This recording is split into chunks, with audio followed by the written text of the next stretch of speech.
யாரும் இல்லை அப்படிங்கிறார் பெர்னாட் ஷா. ஒரு தடவை மன்னர் ஹுமாயூன் உயிரை தண்ணீர் முண்டு ஊற்றுகிற தொழிலாளி ஒருத்தர் காப்பாற்றினாராம் அந்த ஹுமாயூன் உயிரை. உடனே மன்னர் கேட்டிருக்கார், உனக்கு என்ன வேணும்னாலும் கேளு தரேன், உயர் பதவி வேணுமா அப்படின்னு கேட்டாராம். மன்னா, மக்களின் தாகம் தீர்க்கக்கூடிய இந்த பணியை விட உயர்ந்தது உண்டா அப்படின்னாராம் அந்த தொழிலாளி. அவரால் அவருடைய வேலையை நேசிக்க முடிஞ்சுது, அதனால் மகிழ்ச்சியாக இருக்க முடிஞ்சுது. நாமெல்லாம் அப்படி இல்லை, வேலை கிடைக்கிற வரைக்கும் கிடைச்சா போதும் அப்படின்னு இருக்கோம். கிடைச்சதுக்கப்புறம் ஏன்டா இந்த வேலைக்கு வந்தோம்னு ரொம்பவும் அழுத்துக்குவோம். சரி, நாம் இருக்கிற இடத்துல நாம் வெற்றிகரமாக இருக்க வழி உண்டா அப்படின்னா உண்டுன்னு சொல்கிறாங்க. அதாவது மன இயல் நிபுணர்கள் இருக்கிறாங்க இல்லையா, அவங்க அதுக்கு முக்கியமாக 6 வழிகள் சொல்கிறாங்க. நீங்கள் ஒரு அலுவலகத்தில் வேலை பார்க்குறவரா அப்படின்னா இதை கேளுங்க. அதாவது உங்கள் மேலதிகாரி எதிர்பார்ப்புக்கு தகுந்த மாதிரி உங்கள் வேலை இருக்குதா? அப்படி இல்லைன்னா முதல்ல உங்கள் வேலையின் தரம் உயரணும். உங்களுக்கு மேலே கீழே வேலை பார்க்குற பணியாளர்கள்கிட்ட நல்ல விதமாக பழகிறீங்களா? அந்த உறவு முறையில் ஏதாவது குறை இருந்தால் அதை கண்டுபிடிச்சி சரி பண்ணுங்க. நம்பிக்கைக்கு உரியவர் அப்படின்னு நீங்கள் பேர் எடுக்கணும். நீங்கள் எடுக்கிற முடிவு நல்ல முடிவாக தான் இருக்கும் அப்படின்னு அடுத்தவங்க சொல்லணும். உங்கள் தோற்றத்துக்கு முக்கியத்துவம் கொடுங்க. இது மனம் உடல் ரெண்டும் சம்மந்தப்பட்டது. அதனால் மனசையும் ஆரோக்கியமாக வச்சுருக்கணும், உடம்பையும் ஆரோக்கியமாக வச்சுருக்கணும். உங்களுடைய நிர்வாகம் செயல்படுற விதத்தை நல்லா புரிஞ்சு வச்சுக்கணும். உங்களுடைய நிர்வாகம் இப்போ ஒரு காரியம் செய்யுதுன்னு வச்சுங்க, ஏன் அப்படி செய்யுது, எதுக்காக அப்படி செய்யுது, அதனுடைய குறிக்கோள் என்ன, அது நீடிக்கிறதுக்கு காரணம் என்ன, இதையெல்லாம் தெரிஞ்சுக்கணும். சிரிப்புக்கு வஞ்சகம் பண்ணக்கூடாது, நல்லா சிரிக்கணும், அப்போ தான் அது திரும்ப கிடைக்கும். கடந்த கால தோல்வியை பற்றி கவலைப்படக்கூடாது. முதலாளி விருப்பம் தெரிஞ்சு நடந்துக்கிறது நல்லது தான். அதுக்காக காக்கா பிடிக்கணுங்கிற அவசியம் இல்லை. உங்களுக்கு ஒரு பொறுப்பான வேலை கிடைக்குது, உடனே சத்தம் குழப்பம் அப்படின்னு சூழ்நிலையை இறுக்கமாக ஆக்கிடக்கூடாது. எந்த சூழலையும் இயல்பாக கையாளக்கூடியவர் அப்படிங்கிறத காட்டணும். இதெல்லாம் உங்கள் துறையில் நீங்கள் வெற்றி பெற நிபுணர்கள் சொல்கிற யோசனைகள். இவ்வளவு விவரமும் சொல்லிவிட்டு ஒருத்தரை பார்த்து கேட்டோம், இப்போ சொல்லுங்கள், நீங்கள் செய்கிற வேலை உங்களுக்கு பிடிச்சிருக்குதா அப்படின்னோம். ரொம்ப ரொம்ப பிடிச்சிருக்குது அப்படின்னார். சரி, என்ன செஞ்சிட்ருக்குறீங்க அப்படின்னு கேட்டோம்.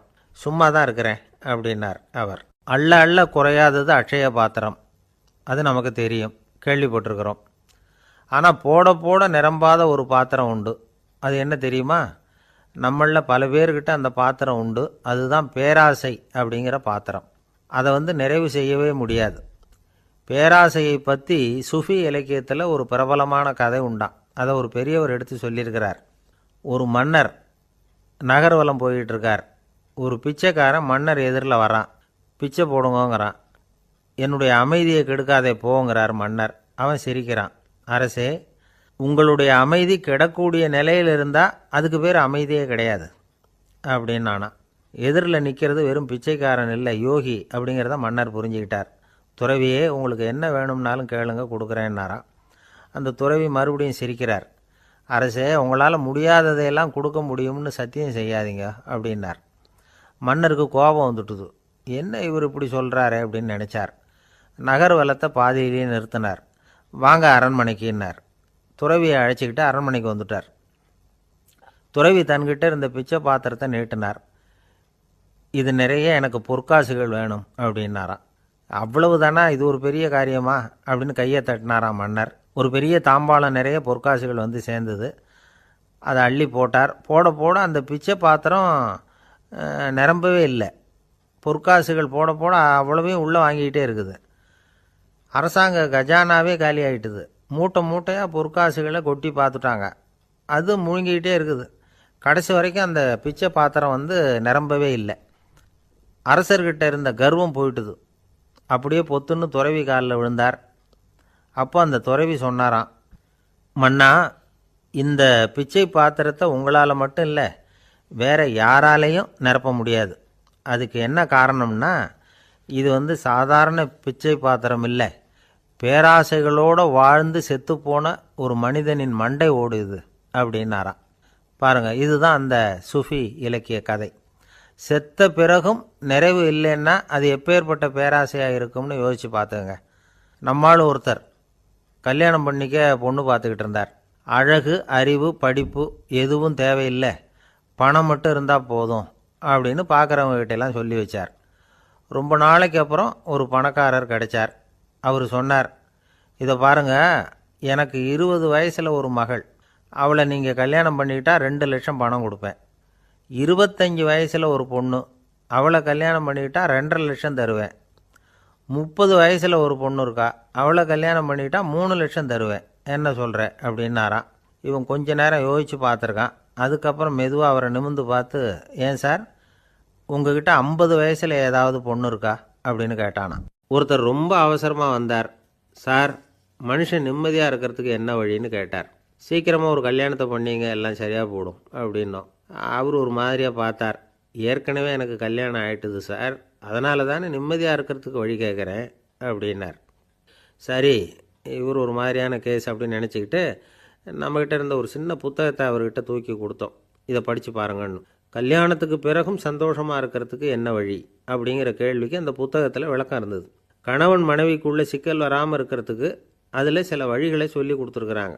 அதெல்லாம் என்னென்ன அப்படிங்கிறத இப்போ பார்க்கலாமா? குடும்பம்னு இருந்தால் கோபம் வரதான் செய்யும். அது வந்துட்டு போட்டும் பரவாயில்ல. ஆனால் அந்த கோபம் ஒரே நேரத்தில் 2 பேருக்கும் வந்துடாமல் பார்த்துக்கணும். ஒரு சமயத்தில் யாராவது ஒருத்தர் தான் கோபப்படணும், அடுத்தவங்க அமைதியாக இருக்கணும். அதுக்கப்புறம் இவர் அமைதியான உடனே அவங்க ஆரம்பிச்சிக்கலாம். கோபமாக ஏதாவது சொன்னால் உடனே கோபமாக பதில் சொல்லக்கூடாது. கொஞ்சம் பொறுத்து கோபம் தீர்ந்த உடனே அந்த பதிலை சொல்லலாம். அப்போ பதில் கோபமாக இருந்தால் கூட அது அவ்வளோ பெருசாக தெரியாது. அற்ப விஷயத்துக்கெல்லாம் காய்ச்சி மூச்சுன்னு கத்திட்டு இருக்கக்கூடாது. உங்கள் 2 பேருக்குள்ளே ஒரு தர்க்கம் ஆரம்பமாயிட்டுதுன்னு வச்சுக்கோங்க. கடுமையாக 2 பேரும் விவாதம் பண்ணுறீங்க. உங்களில் ஒருத்தர் இதில் ஜெயிக்கணும்னா அது நீங்களாக இருக்க வேணாம், அடுத்தவங்க ஜெயிக்கிறதுக்கு நீங்கள் துணையாக இருங்களேன். அப்படின்னா நீங்கள் கொஞ்சம் விட்டு கொடுக்கணும், அவ்வளவுதான். ஏதாவது குத்தம் சொல்லணுமா, செஞ்ச தப்பை சுட்டி காட்டணுமா, விமர்சனம் பண்ணணுமா, பண்ணுங்க, வேணான்னு சொல்லலை.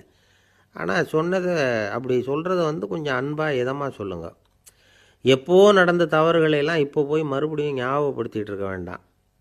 நான் அப்போவே சொன்னேன் இந்த புடவை வேணாம்னு, நீங்கள் தான் கேட்கல, இப்போ பாருங்கள் கிழிஞ்சு போச்சு இப்படின்னு கத்துனாங்க ஒரு அம்மா. எப்போ சொன்னீங்கன்னு கேட்டால் ஒரு 10 வருஷத்துக்கு முன்னாடி தீபாவளி சமயத்தில் அப்படிங்கிறாங்க. அது என்ன இன்னும் அப்படியே புதுசாகவே இருக்கும்? உங்களுக்கு அவர் தான் பெருசு, அவருக்கு நீங்கள் தான் பெருசு. அதை விட இந்த உலகத்தில் வேறு எதுவும் முக்கியம் இல்லைன்னு நினைக்கணும். நீ தான் என்னுடைய உலகம்னு எத்தனை தடவை சொல்லியிருப்பீங்க? அதெல்லாம் வெறும் வசனமாக போயிடக்கூடாது. ஏதாவது ஒரு பிரச்சனையை பற்றி கடுமையாக விவாதம் பண்ணிக்கிட்டு இருக்கீங்க, அதை அப்படியே பாதியில் விட்டுட்டு படுக்கைக்கு போயிடக்கூடாது. சொச்சத்தை நாளைக்கு பேசிக்கலாம்னு. அப்படி போனால் தூக்கம் வராது. பிரச்சனையை ஒரு முடிவு பண்ணிக்கிட்டு அதுக்கப்புறமா தூங்க போகணும். ஒரு நாளில் ஒரு தடவையாவது உங்கள் ஜோடியை பாராட்டி நல்ல விதமாக கனிவாக ஒரு வார்த்தை சொல்லணும் அப்படின்னு தீர்மானம் பண்ணிங்க. ஏதாவது தப்பு பண்ணிவிட்டீங்கன்னா பரவாயில்ல, அதை ஒத்துக்கிறதுக்கும் மன்னிப்பு கேட்குறதுக்கும் தயாராக இருக்கணும். அது ஒன்றும் கேவலம் கிடையாது. வீட்டுக்குள்ளே தானே கேட்க போகிறீங்க, வெளியில் யாருக்கு தெரிய போதும்? எப்படியோ உங்களுக்குள்ளே ஒரு சமரசம் ஆனால் சரிதான். ஒரு தகராறுன்னு எடுத்துக்கிட்டால் குறைஞ்சபட்சம் அதுக்கு 2 பேர் தேவை. தனியாகவே உட்காந்துக்கிட்டு நான் இப்போ தகராறு பண்ணிகிட்டு இருக்கிறேன் அப்படின்னு யாரும் சொல்ல முடியாது. 2 பேர் தகராறு பண்ணுறாங்கன்னா பொதுவாக அந்த 2 பேரில் யார் அதிகமாக பேசுகிறாங்களோ அவங்க பேரில் தான் தப்பு இருக்கும். அதை மனசில் வச்சுக்கணும். இதெல்லாம் தான் அந்த புத்தகத்தில் போட்டிருக்கிற வழிமுறைகள். இவ்வளவும் சரியாக வரலைன்னா அப்புறமா சொல்லுங்கள், வேறு புத்தகம் ஏதாவது இருக்கான்னு தேடுவோம். ஒரு கணவன் தன்னுடைய மனைவியை அழைச்சிட்டு ஒரு மனோதத்துவ டாக்டர்கிட்ட வந்தாராம்.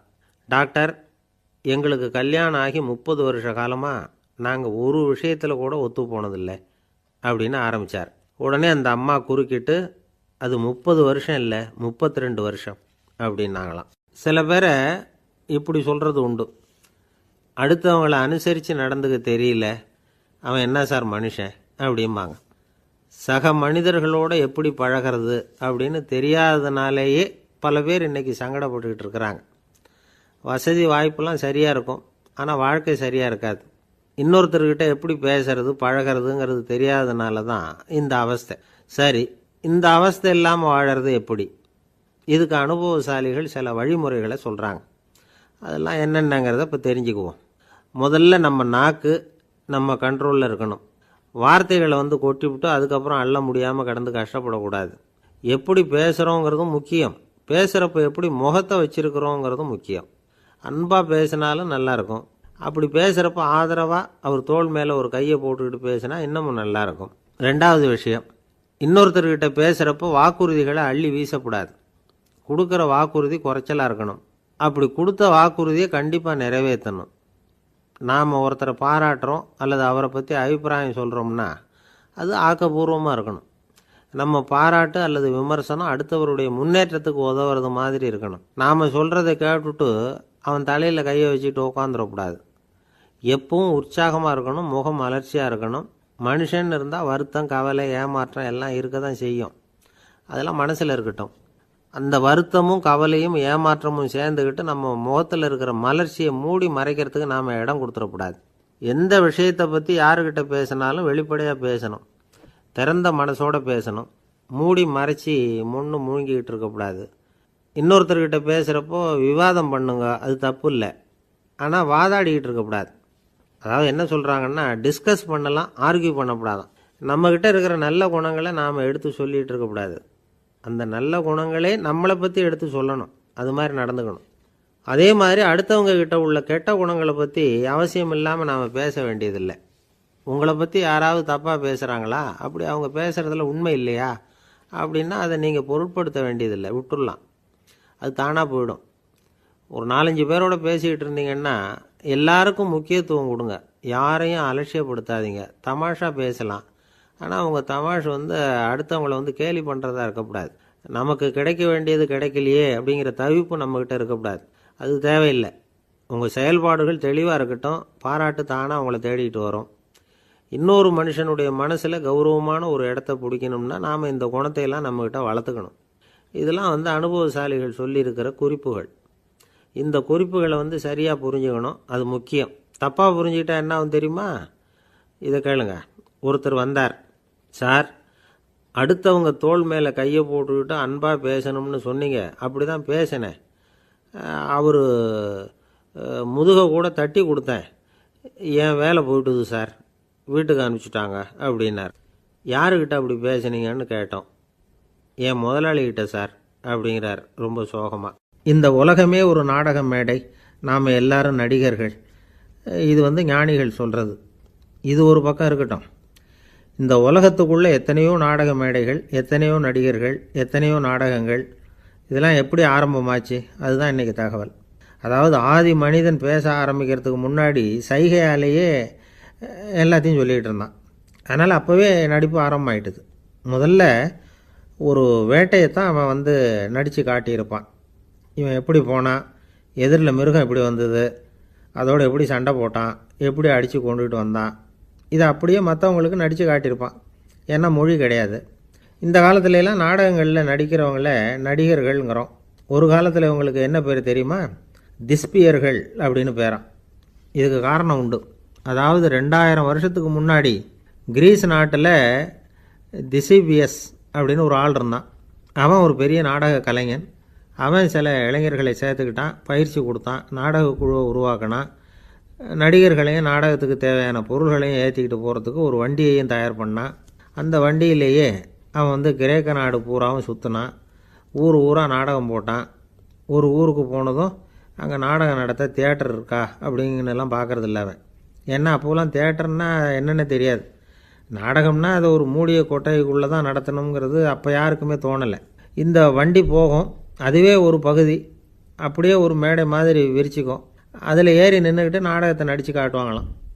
மக்கள்லாம் எதிரில் தரையில் உட்காந்து அதை பார்த்துக்கிட்டு இருக்கிறது. உலகத்தின் முதல் நடமாடும் தியேட்டர் இது தானே.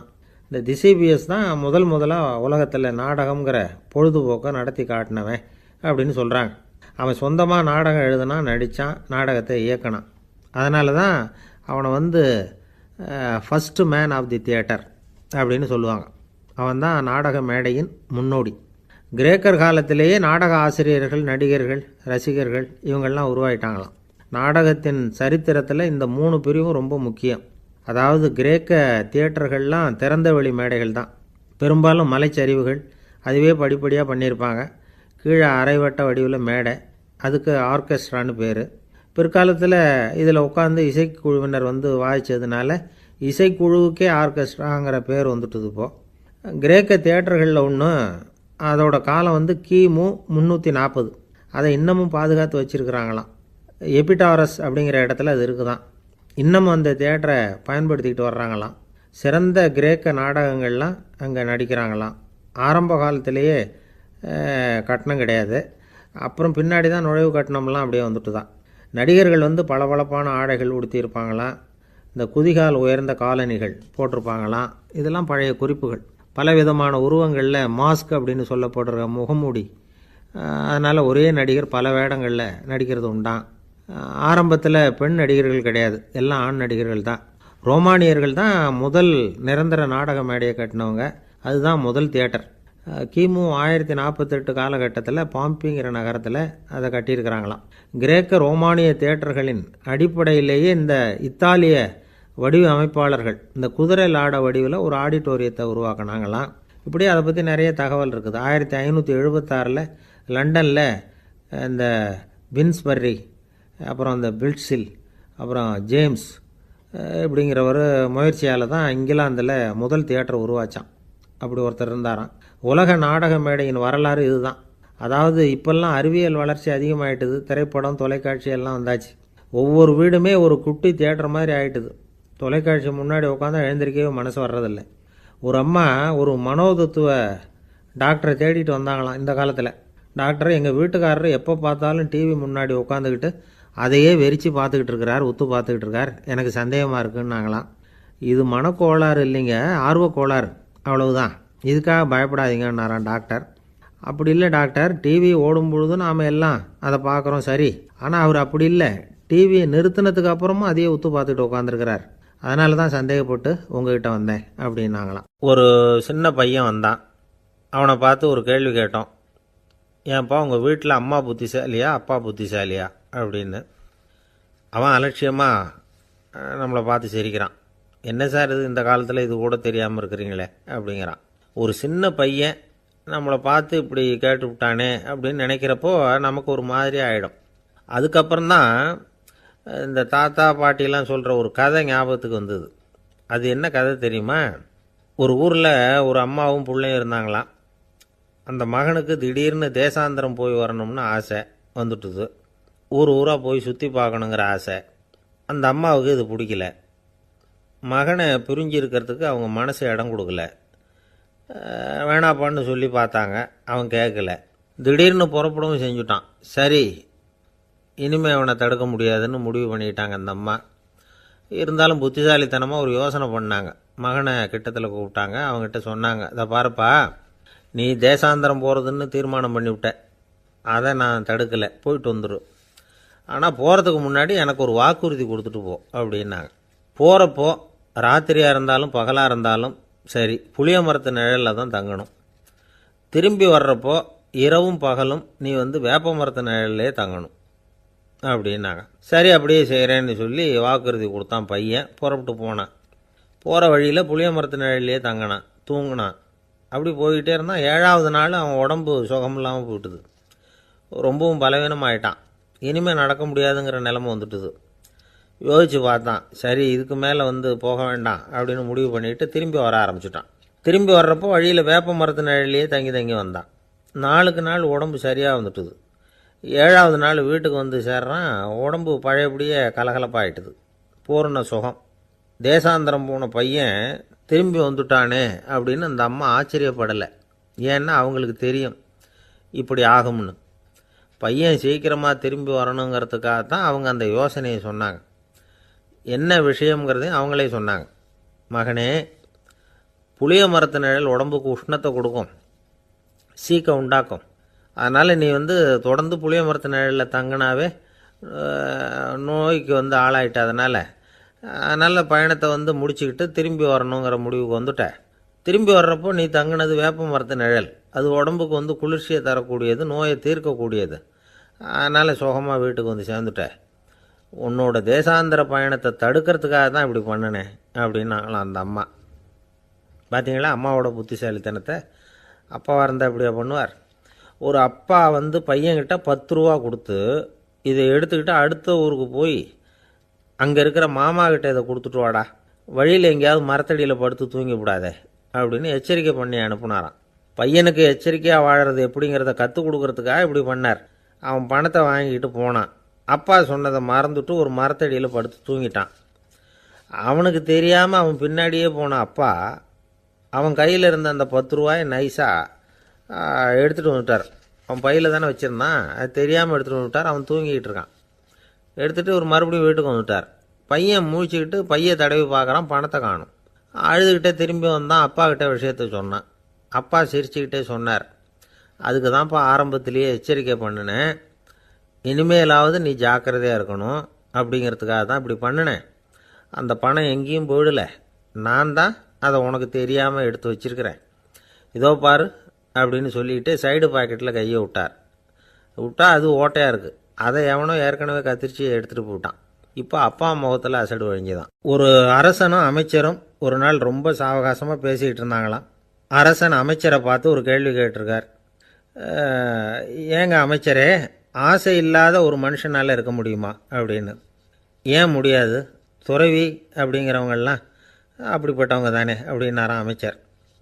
அவங்கெல்லாம் உண்மையிலேயே ஆசையை விட்டவங்க தானா அப்படின்னு கேட்டாராம் ராஜா. அப்படி தான் இருக்கணும் அப்படின்னாராம் அமைச்சர்.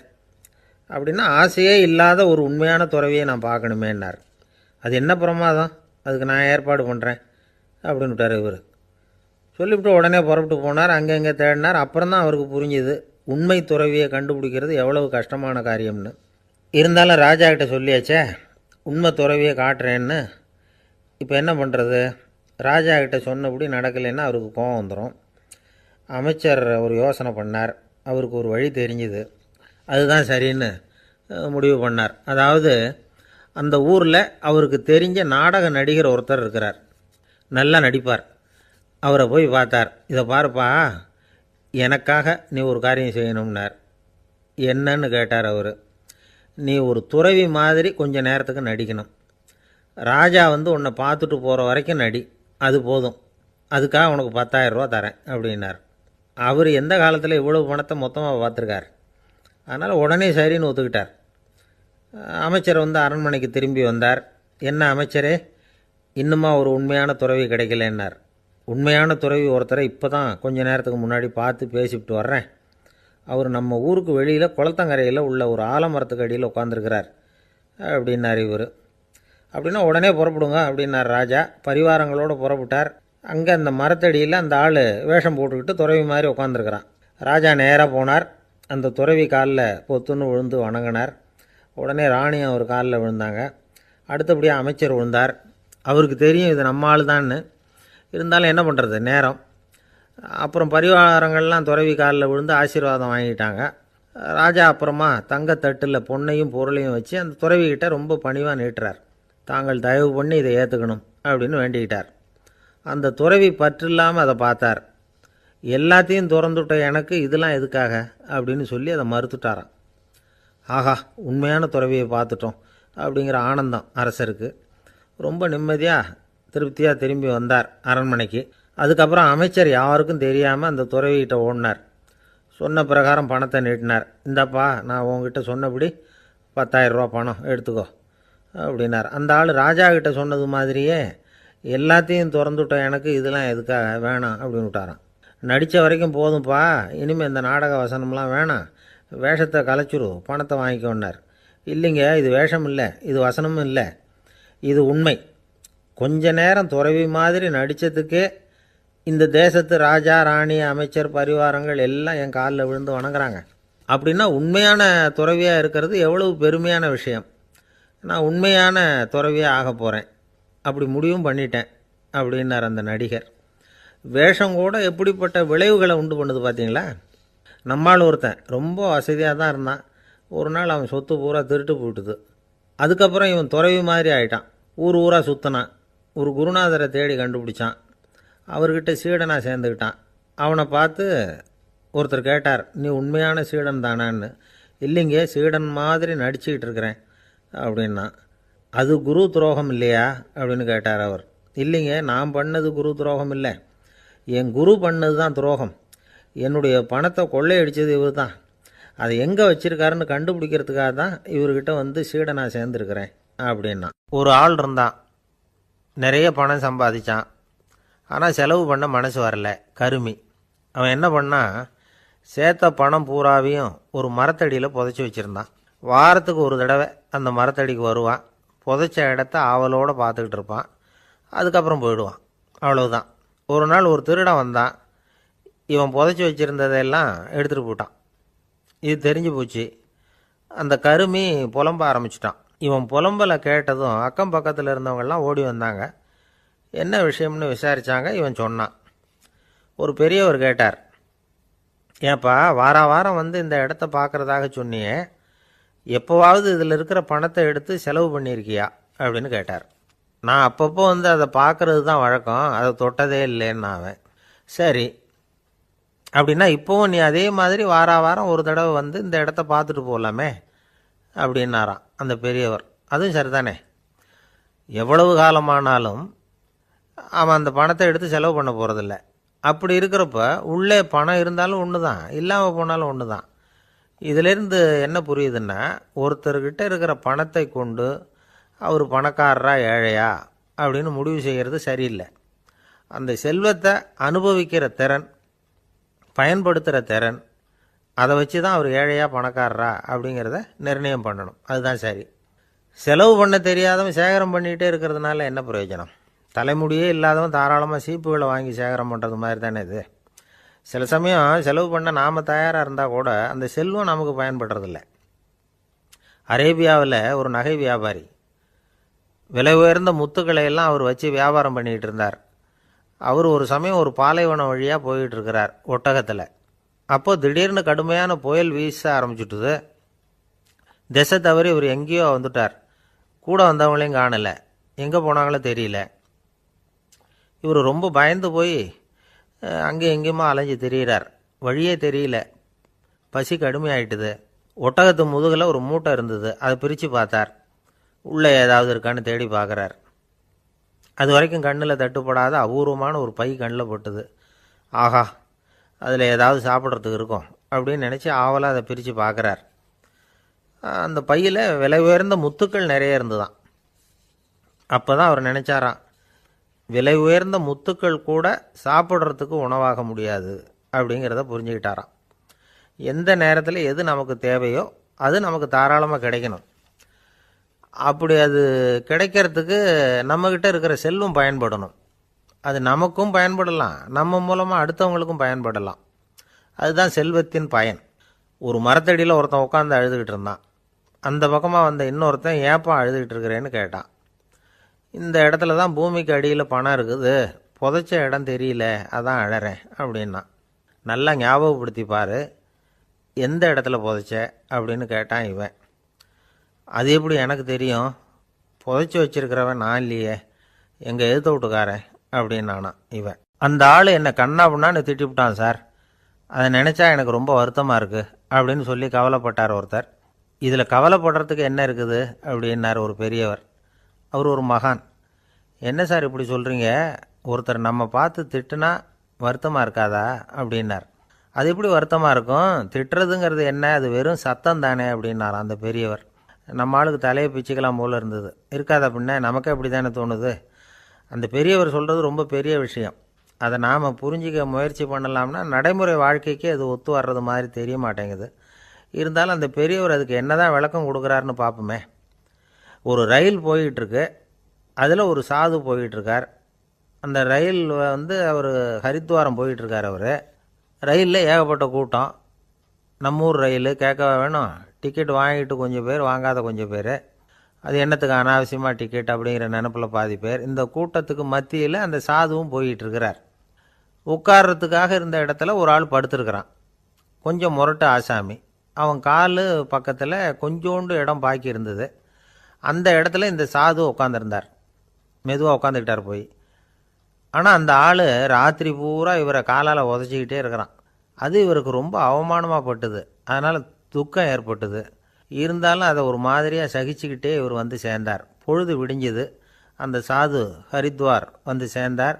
அங்கே ஒரு பெரிய ஞானியை சந்தித்தார். ராத்திரி ரயிலில் அந்த ஆள் உதைச்சதையும் அதனால் தனக்கு ஏற்பட்ட துக்கத்தையும் இந்த சாது அந்த ஞானிகிட்ட சொன்னார். சொல்லிவிட்டு, ஏன் சுவாமி, எனக்கு துக்கம் ஏற்பட்டதே அது தப்பா அப்படின்னு கேட்டார். தவறு தான்னார் அந்த ஞானி. உனக்கு இன்னமும் தேக அபிமானம் போகலைங்கிறது தான் அது காட்டுது. அஷ்டாவக்கிரர் என்ன சொல்கிறார் தெரியுமா, உண்மையான ஞானி யாராவது தன்னை வந்தனை செய்தால் அதற்காக சந்தோஷப்பட மாட்டார், யாராவது நிந்தனை செய்தால் அதற்காக வருத்தப்பட மாட்டார் அப்படின்னு சொல்கிறார். நிந்தனைங்கிறது ஒரு ஒலி தான். தேகாபிமானம் இருக்கிற வரைக்கும் இந்த ஒலி நம்மளை வேதனைப்படுத்தும். நான் தேகம் இல்லை, ஆத்மா அப்படிங்கிற நினைவு இருந்தால் இந்த ஒலி நம்மளை பாதிக்காது. மனு என்ன சொல்கிறார் தெரியுமா? ஒரு சாதகன் பாராட்டுதலை விஷம்னு நினச்சி பயப்படணும், அவமானத்தை அமிர்தம்னு நினச்சி சந்தோஷப்படணுங்கிறார். அவமானப்பட்டால் கவலைப்படாமல் எப்படி இருக்க முடியும்?